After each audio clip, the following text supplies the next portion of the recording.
روحانی طور پر مضبوط ہونے کے لیے کیا کرنا چاہیے؟ جسم کے لیے تو سب کو پتہ ہے کہ بھئی ہم کھانا بھی کھاتے ہیں، صبح اٹھتے ہیں، دانت بھی صاف کرتے ہیں، شاور بھی لیتے ہیں، بہت اہتمام کرتے ہیں، جسم بیمار ہو تو دوائی لیتے ہیں، وٹامنز لیتے ہیں۔ روح بیدار ہو، تر و تازہ ہو، مضبوط ہو، اس کے لیے کیا کرنا چاہیے؟ دیکھیے ایک چیز سمجھیے کہ جسم یہیں کی غذا کھا کر تیار ہوا، زمین سے، اور تیار ہوا، یعنی ہم کوئی بھی شے کھاتے ہیں وہ کہاں سے آتی ہے؟ زمین سے۔ ایون کہ ہم گوشت بھی کھاتے ہیں نا، میٹ، تو جانور گھاس کھاتے ہیں، دانے کھاتے ہیں، اور پھر اس کے بعد ہم اس حلال جانور کو کھا جاتے ہیں۔ تو بنیادی طور پر ساری چیزیں آتی کہاں سے ہیں؟ تو یہ باڈی چونکہ زمین سے بنی ہے، تیار ہوئی ہے، تو اگر کوئی خرابی آتی ہے تو اس کا علاج بھی زمین سے ہو جاتا ہے، یعنی دوائیں، میڈیسن بھی یہیں سے تیار ہوتی ہیں۔ لیکن روح جو ہے وہ یہاں کی نہیں ہے، تو روح کا علاج بھی یہاں کی دواؤں سے نہیں ہوگا۔ تو آئیے آج وہ 7 ایسی باتیں جو روحانی ترقی کے لیے بڑی ضروری ہیں وہ ہم سنتے ہیں۔ قرآن کریم کی سورہ مبارکہ ہے سورہ مزمل۔ اس کی جو ابتدائی 10 آیتیں ہیں، ان 10 آیتوں میں اللہ رب العزت نے یہ بات ہمیں سمجھائی ہے۔ ویسے تو محبوب مکرم شفیع اعظم صلی اللہ علیہ وآلہ وسلم پر یہ وحی نازل ہوئی، حضور کے بارے میں ارشاد ہوا، لیکن حضور کی برکت سے یہ وہ راز آپ کی امت کو بھی نصیب ہوئے۔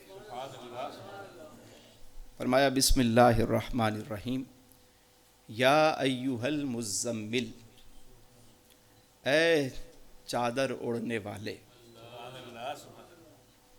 حضور چادر اوڑھی ہوئی ہے، اور رات کو میرے حضور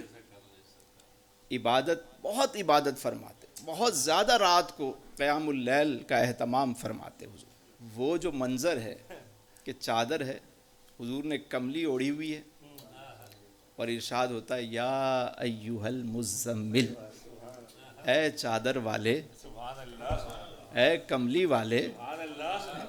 کملی کہتے ہیں چادر کو، اے کملی والے۔ حضور کی زلفوں کی بات آئی تو فرمایا واللیل، اے زلفوں والے، سیاہ زلفوں والے۔ چہرے کی بات آئی تو فرمایا والضحیٰ،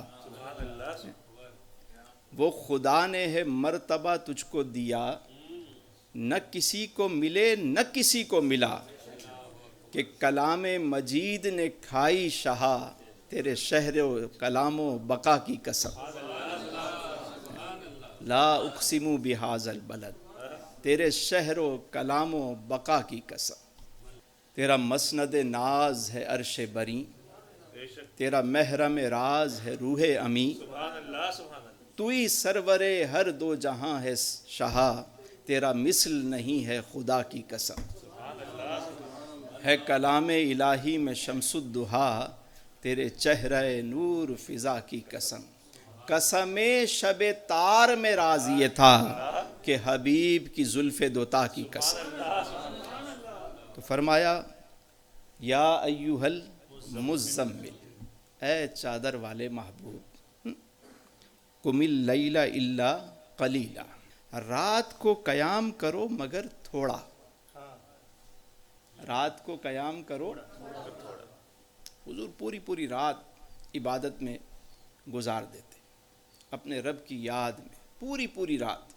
تو اللہ نے فرمایا قیام کرو مگر الا قلیلا، تو پھر فرمایا نصفہ او انقص منہ قلیلا، آدھی رات قیام کرو یا اس سے کچھ کم کر لو، او زد علیہ ورتل القرآن ترتیلا، یا اس میں کچھ اضافہ کر لو۔ آدھی رات قیام کرو، پوری رات محبوب آپ قیام کرتے ہو، آدھی رات کر لو، تھوڑا سا کم کر لو، زیادہ کرو، محبوب جتنا دل چاہے کرو۔ اب رب اپنے محبوب کو ارشاد بھی فرما رہا ہے، فرمان بھی جاری ہو رہا ہے، لیکن محبوب کی دل جوئی بھی کی جا رہی ہے سبحان اللہ سبحان اللہ. کہ محبوب پوری رات، آدھی رات کر لو، تھوڑا سا زیادہ کر لو، کم کر لو، کیونکہ وہ جو محبوب کو اپنے خالق کی عبادت کر کے جو لذت حاصل ہوتی ہے، تو ایک دم اس میں کمی ہو جائے نا تو وہ بھی تو محسوس ہوتا ہے. تو میں ٹھیک ہے تھوڑا کم کر لو، تھوڑا زیادہ کر لو، جو دل کرے کر لو، سبحان اللہ سبحان اللہ. مگر رات کی عبادت کو اللہ نے پسند فرمایا. پھر فرمایا دیکھیے، انا سنلقی علیک قولا ثقیلا، بے شک ان قریب ہم تم پر ایک بھاری بات ڈالیں گے. یعنی محبوب ابھی تو چند لوگ ہیں، یہ چونکہ سورہ مزمل ابتدائی طور پر نازل ہوئی، ابھی تبلیغ کا حکم نہیں آیا، وہ سورہ مدثر میں آیا ہے. تو دیکھیے کہ فرمایا کہ ان قریب ہم آپ پر ایک بھاری ذمہ داری ڈالیں، کیونکہ ان قریب جو ہے وہ کام بھی بڑھے گا، ذمہ داریاں بھی بڑھیں گی. ابھی تو چند اصحاب بیٹھے ہوئے ہیں، جب کام بڑھے گا، ذمہ داریاں بڑھیں گی تو مخالفت بھی بڑھے گی، آزمائش بھی بڑھے گی.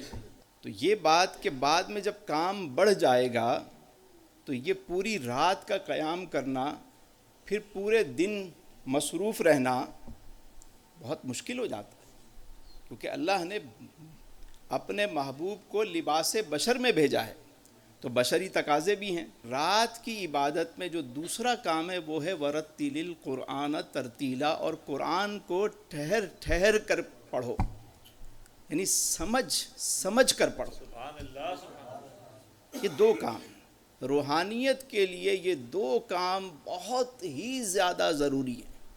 پہلا کام کیا ہے؟ رات کی عبادت، جسے ہم تہجد کہتے ہیں، قیام اللیل تہجد ہے. تہجد کے لیے رات کو سونا ضروری ہوتا ہے. اور وہ کیوں ضروری ہے؟ اس کی بھی کئی وجوہات ہیں.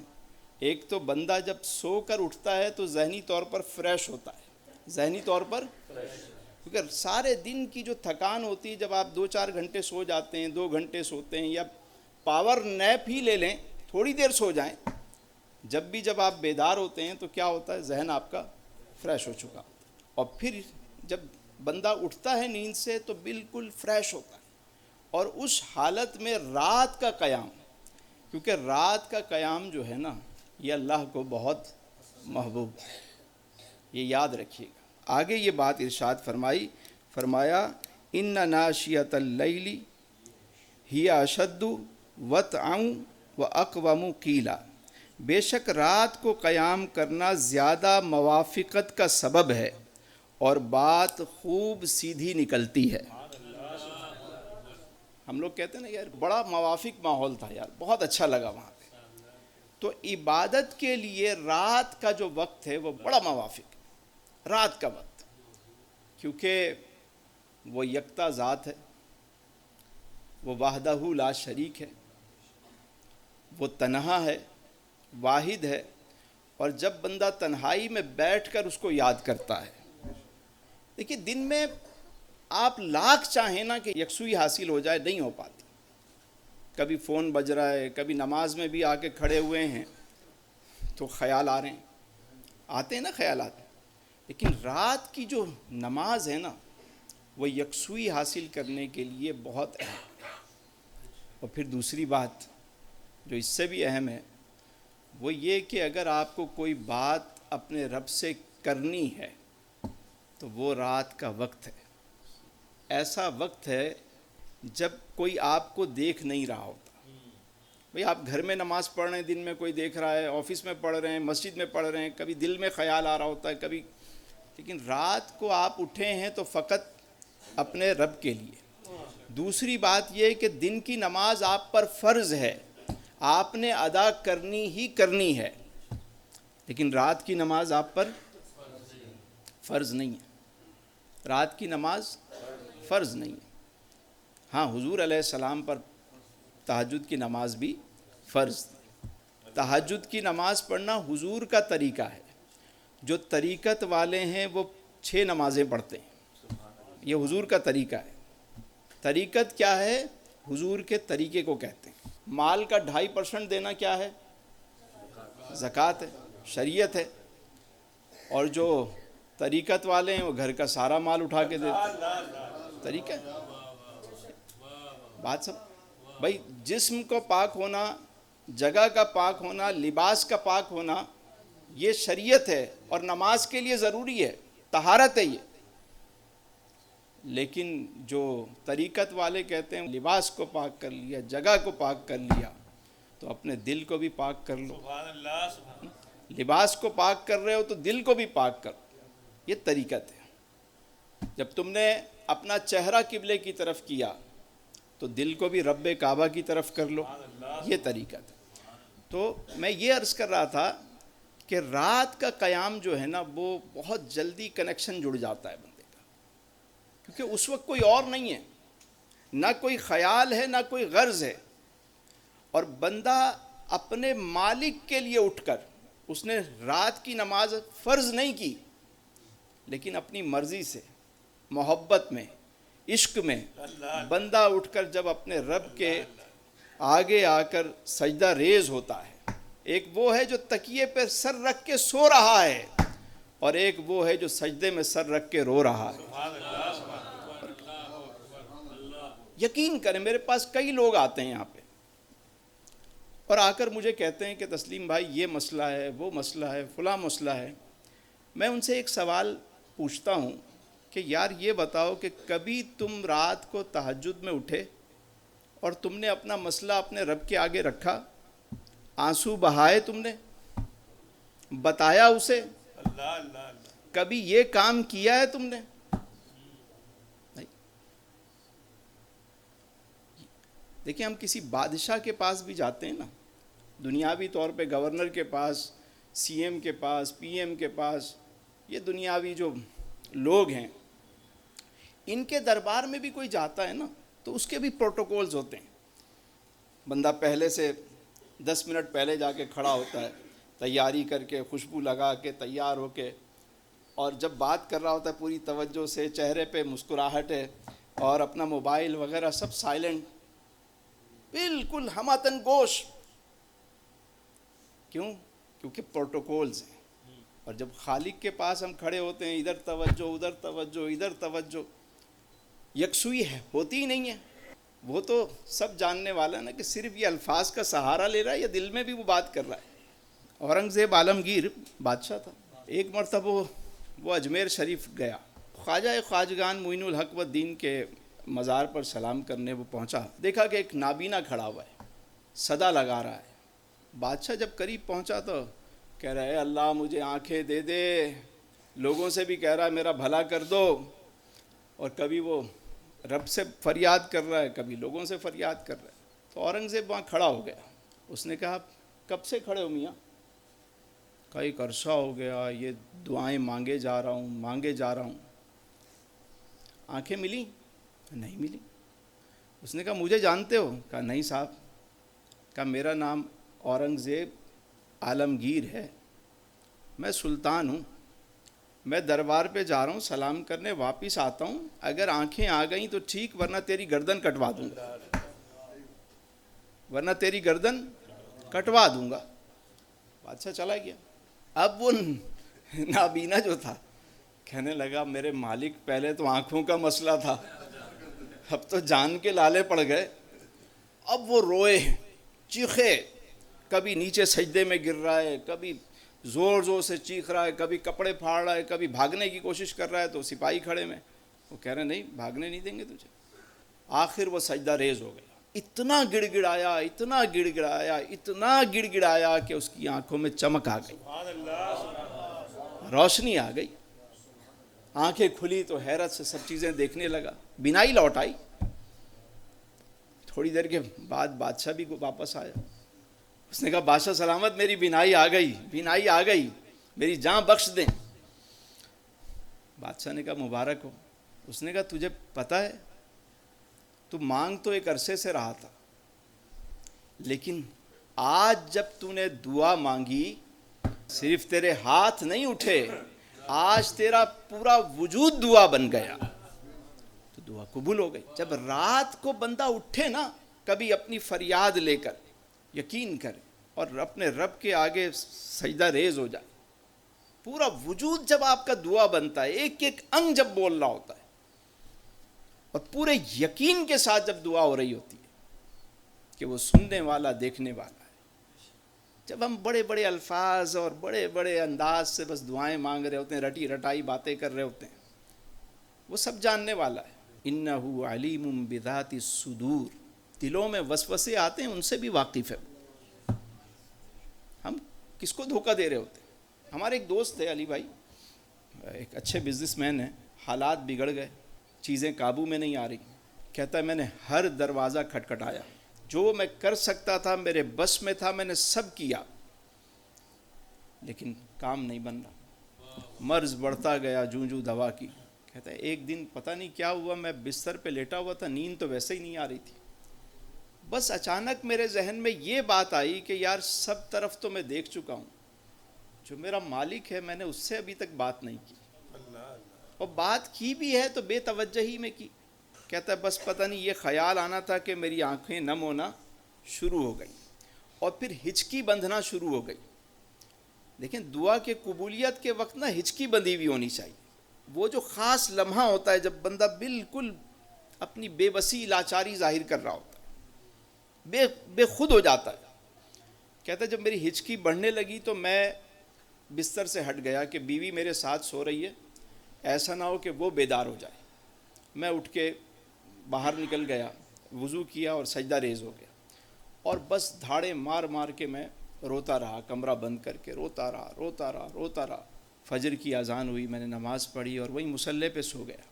کہتا ہے جب میں اٹھا نا تو وہ جو انزائٹی، ڈپریشن اور پتہ نہیں میرا سر اتنا منو ٹن وزنی تھا، مجھے لگتا تھا کہ کوئی کوکر ہے جو پھٹنے والا ہے۔ کہنے لگے مجھے ایسا لگا جیسے میں بالکل ہلکا پھلکا ہو گیا ہوں، ساری چیزیں ختم ہو گئی۔ اس کے بعد اللہ رب العزت نے ایسا کرم کیا کہ سارے معاملات بہتر ہونا شروع ہو گئے، اور جو فیصلے میں نہیں کر پا رہا تھا میرے رب نے مجھے توفیق دی اور میں وہ فیصلے بھی میں کرنے لگ گیا، میرے معاملات سیدھے ہوتے چلے گئے۔ کہنے 6-8 مہینے گزرے، معاملات تو سیدھے ہو گئے، لیکن تسلیم بھائی ایک کرم یہ ہوا کہ رات کی عبادت کا مجھے میرے رب نے جو ایک مزہ دیا وہ میرا جاری ہے۔ جو سب سے بڑی نعمت نصیب ہوئی وہ رات کی عبادت میسر آئی۔ کبھی ہم یہ عمل کرتے ہیں؟ یقین کریں، میں آپ سے کہتا ہوں، آپ لوگ تو نیک لوگ ہیں، اپنی بات کریں، ہم لوگ تو فجر میں بڑی مشکل سے اٹھتے ہیں، لیکن اگر کسی سے غرض ہو تو ہم وہاں پہنچ جاتے ہیں، لیکن اپنے مالک کے آگے رات کو اٹھ کر سجدہ ریز ہونا یہ ہم نے سیکھا ہی نہیں۔ تو اللہ فرما رہا ہے بے شک رات کو قیام کرنا زیادہ موافقت کا سبب ہے اور بات خوب سیدھی نکلتی ہے۔ 2 کام کرنے ہیں، اگر تہجد میں اٹھیں 2 کام کریں۔ اچھا، اٹھنے والے بھی 2 طرح کے ہوتے ہیں رات کو۔ ایک تو وہ ہے جو عابد ہے، اٹھا جلدی سے، اچھا ٹائم ہو گیا بس جلدی سے نماز پڑھ، 2 پڑھ لی، 4 پڑھ لی، بس جلدی سے پڑھنی ہے، بس نماز پڑھ لی، جیسے عام نماز پڑھنی ہے ویسے تہجد بھی پڑھنی ہے۔ ایک عابد ہے اور ایک عاشق ہے۔ عاشق کہتا ہے محبوب سے ملنے کا وقت ہو گیا ہے، اور وہاں وہ اپنے مسائل عرضیہ نہیں رکھتا، کیونکہ وہ جانتا ہے کہ وہ سب جاننے والا ہے، بس وہ اسی کے لیے اٹھ کر سجدہ ریز ہوتا ہے، اس کو راضی کرتا ہے، کام خود ہی بن جاتے ہیں، ہم کیا بتائیں گے، وہ سب جاننے والا ہے۔ تو عاشق کہتا ہے وہ تو میرا محبوب ہے، سب جانتا ہے۔ اور پھر فرمایا ان لک فی النہار سبحا طویلا، بے شک دن میں تو تمہیں بہت سے کام ہیں، دن میں ہمیں بہت سے کام ہوتے ہیں، اسی لیے اللہ نے فرمایا کہ دن میں تمہیں بہت سارے کام ہوتے ہیں، تمہیں آفس بھی دیکھنا ہے، گھر بھی دیکھنا ہے، مختلف امور تمہیں دیکھنے ہیں۔ رات میں ہم رات میں اٹھ کر روتے ہیں جب سارا عالم سوتا ہے، اور اللہ کو مخلص لوگ پسند ہیں۔ پہلی بات یہ ہے کہ رات کا قیام ضروری ہے، دوسری بات یہ ہے کہ اٹھنے کے بعد قرآن پڑھنا ہے۔ کیا پڑھنا ہے؟ اور قرآن ٹھہر ٹھہر کر پڑھنا ہے۔ میں قرآن پڑھنے کا طریقہ آپ کو بتاؤں، جب بھی قرآن پڑھیں تو ایک آیت پڑھیں اور اس پہ غور کریں، بھلے آپ 4 آیتیں پڑھ لیں، پورا پارہ ختم نہ کریں، لیکن توجہ سے پڑھیں اور دیکھیں کہ میرا رب مجھ سے کیا فرما رہا ہے۔ اچھا، بعض لوگ نہیں پڑھ سکتے تو آج کل ڈاؤن لوڈ ہو جاتا ہے قرآن ترجمہ، آپ رکھ کر بیٹھ کر، قرآن میں یہ بھی حکم ہے کہ جب قرآن پڑھا جائے تو توجہ سے سنو تاکہ تم پہ رحم کیا جائے۔ تو بیٹھ کر توجہ سے قرآن سنتے رہیں اور پھر اپنے رب سے کہیں کہ میرے مالک مجھ پہ رحم فرما، سبحان اللہ۔ اس سے رحم مانگیں۔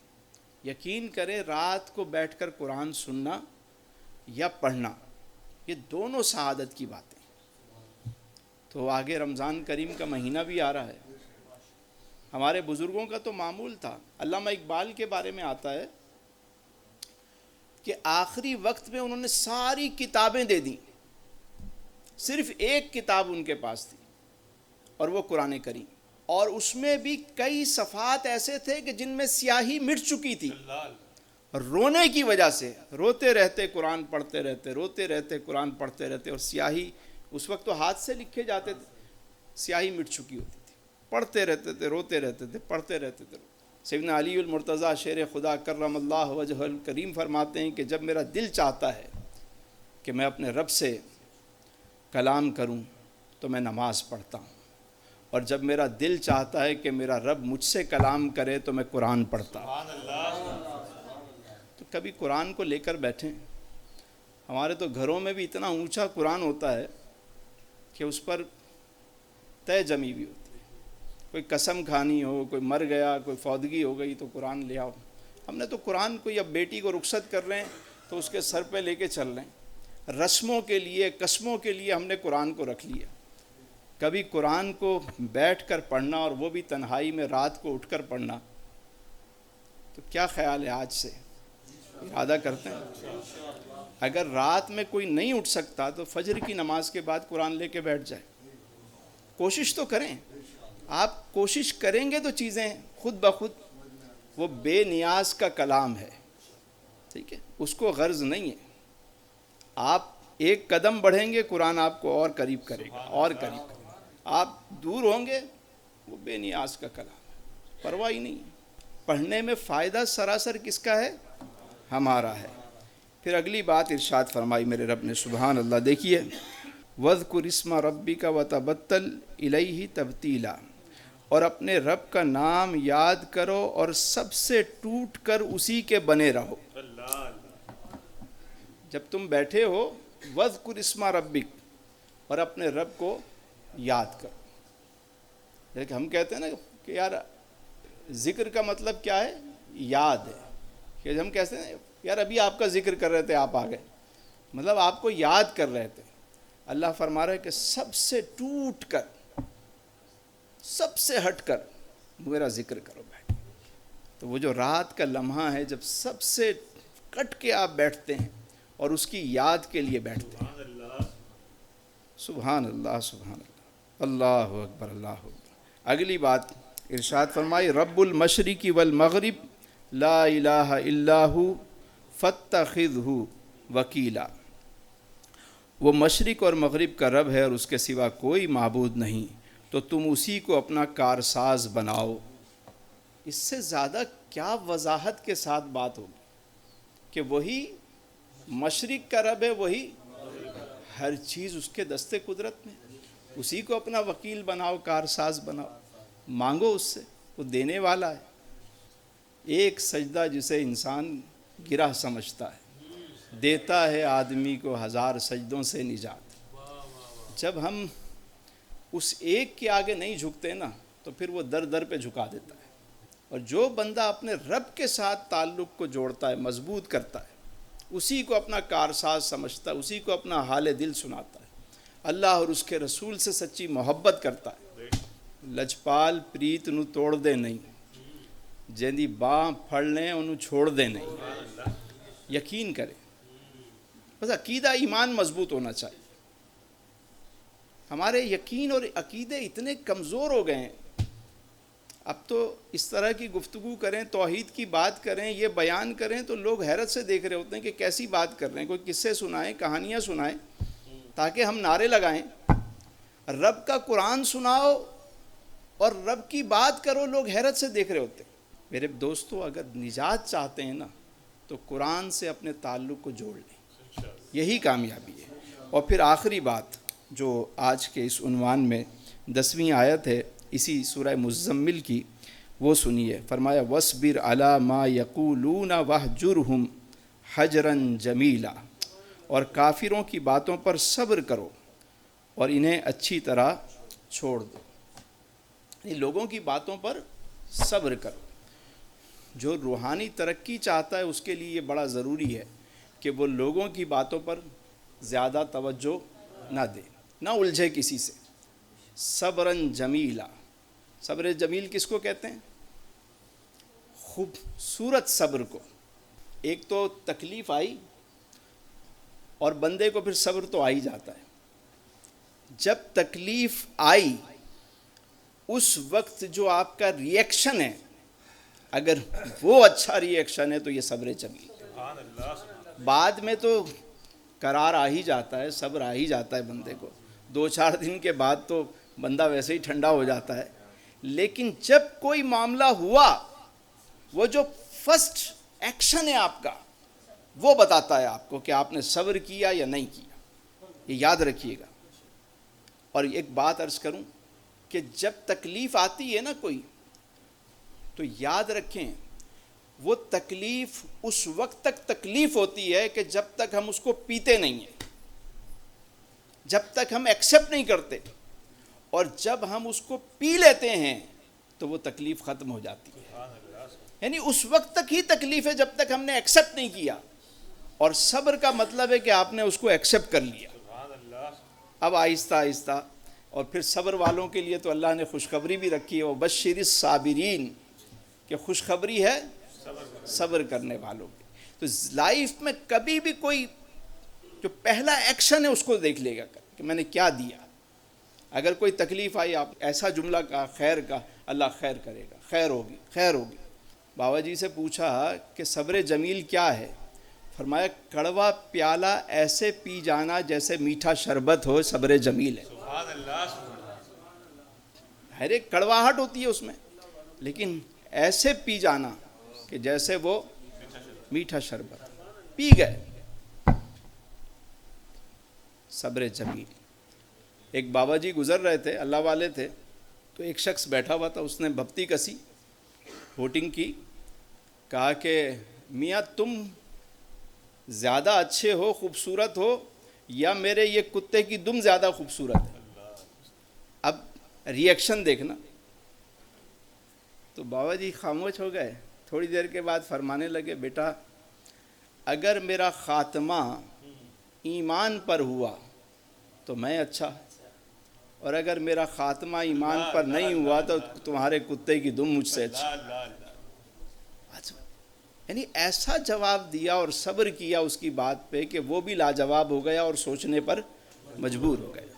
ایک اللہ والے تھے، وہ جا رہے ہیں تو کسی نے، ساتھ میں مریدین بھی تھے اور وہ سب ایک پورے پروٹوکول میں چل رہے ہیں، اوپر سے کسی نے تشت بھر کے خاک ڈال دی. وہ راکھ جو ہوتی ہے نا وہ ڈال دی. اب سارے جبہ و دستار پورے ہو گئے اور جو مریدین تھے انہوں نے کہا ابھی اس کو چھوڑتے ہیں. تو وہ بابا جی کہنے لگے یا اللہ تیرا شکر ہے، یا اللہ تیرا شکر ہے، یا اللہ تیرا شکر ہے. کہنے لگے بابا جی یہ کون سا مقام ہے شکر ہے؟ فرمانے لگے یہ سر تو اس قابل تھا کہ اس پہ آگ ڈالی جاتی، یہ تو اللہ کا شکر ہے کہ اس پہ خاک ڈالی گئی. یہ مقام ہے شکر. ایک اللہ والے نیک بزرگ پاؤں میں زخم ہو گیا. لوگ آئے عیادت کرنے کہ حضرت سنا آپ کے پاؤں میں زخم ہو گیا، اور کہنے لگے یا اللہ تیرا شکر. جب بھی کوئی آتا ملنے وہ کہتے یا اللہ تیرا شکر ہے، یا اللہ. کہنے لگے بابا جی پاؤں میں زخم ہے، یہ مقام شکر کہاں سے ہو گیا؟ فرمانے لگے میں تو اس کا شکر ادا کر رہا ہوں کہ یہ زخم میرے پاؤں میں ہوا ہے، میری آنکھ میں نہیں ہوا. جب آپ شکر کرنے پہ آئیں گے تو آپ کو مواقع ملتے چلے جائیں گے، اور جب بندہ ناشکری پر آتا ہے تو پھر وہ 50 ڈشیں کھا کے بھی کہہ رہا ہوتا ہے کہ یار مزہ نہیں آیا۔ شکر کرنے پہ آئے تو دال روٹی کھا کے بھی کہتا ہے میرے مالک تیرا شکر۔ فرمایا اور کافروں کی باتوں پر صبر کرو اور اچھی طرح انہیں چھوڑ دو، یعنی اینڈنگ بھی اچھی ہو۔ ہم لوگ جب بھی کسی سے مراسم بناتے ہیں تو بڑے اچھے بنا رہے ہوتے ہیں، لیکن اینڈ کیا ہوتا ہے؟ لڑائی جھگڑے پہ، گھر سے اگر الگ بھی ہو رہے ہیں، بھائی الگ ہو رہے ہیں، فیملی الگ ہو رہی ہے، تو بھی لڑکے ہی الگ ہونا ہے۔ یہ حدیث تو سب جانتے ہیں، انما الاعمال بالنیات۔ کیا حدیث ہے؟ کیا مطلب ہوا اس کا؟ اعمال کا دار و مدار سب اچھی اچھی نیتیں کر کے سارا کام کر رہے ہوتے ہیں، لیکن یہ بھی حدیث ہے انما الاعمال بالخواتیم، اعمال کا دار و مدار خاتمے پر بھی ہے۔ اینڈ کیا ہوا؟ انسان چاہے کتنا ہی اچھا کیوں نہ ہو، خاتمہ اس کا کیا ہوا؟ آخر میں کیا کیا اس نے؟ اینڈ رزلٹ کیا آیا؟